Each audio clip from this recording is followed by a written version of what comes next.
Okay, and then the most important part of this is along the left side, those 6 words you see there that everybody knows.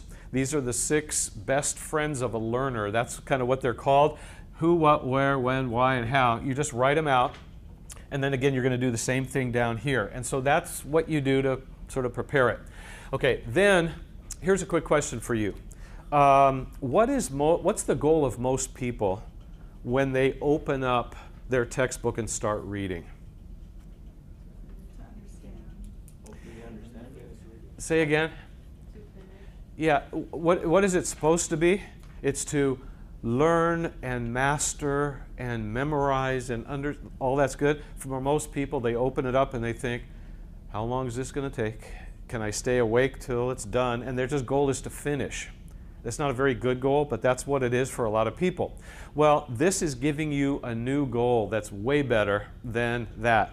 And so what you do is and let me ask this too, when you're reading a textbook, okay, let me draw a little book here, and you've got a heading here and you've got a heading over here. When you read through this material and you get to here and you're going to start something new, what do most people do as soon as they read the heading? You start reading? Yeah, they keep reading. Why? It's because they're trying to get to the end, right? So they just read, read, read, read. That's the way most people do it. Well, this is asking you to stop and not do that. So here's the way you do it. You read through whatever you're reading, and then when you get to a brand new heading, instead of reading, you stop for about 2 to 3 minutes. This is all this is supposed to take, so it's quick. And what you're supposed to do, and that's where this comes in, is you're supposed to brainstorm by looking at the heading that you've written right here and coming up with questions that start with who, what, where, when, why, and how that might be answered when you actually read that.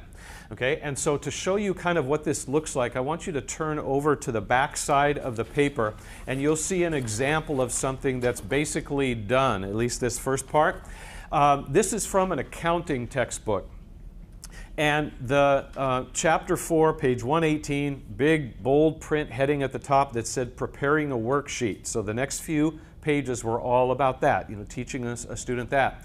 Rather than reading it and then just starting to read about it, this person did what I just described. They took a couple of minutes and wrote down every question they could think of that might be answered when they read that little section. So they started with who, and they thought, okay, who? Preparing a worksheet. Well, who's supposed to prepare a worksheet? And then they thought, well, who uses it once it's prepared? And then they couldn't think of any other who questions, so they went to what? And when you're doing this, you don't have to go in order. You just kind of brainstorm. Whatever pops in your head, that's what you write down. Now, are you going to find the answer to all these questions when you read that section?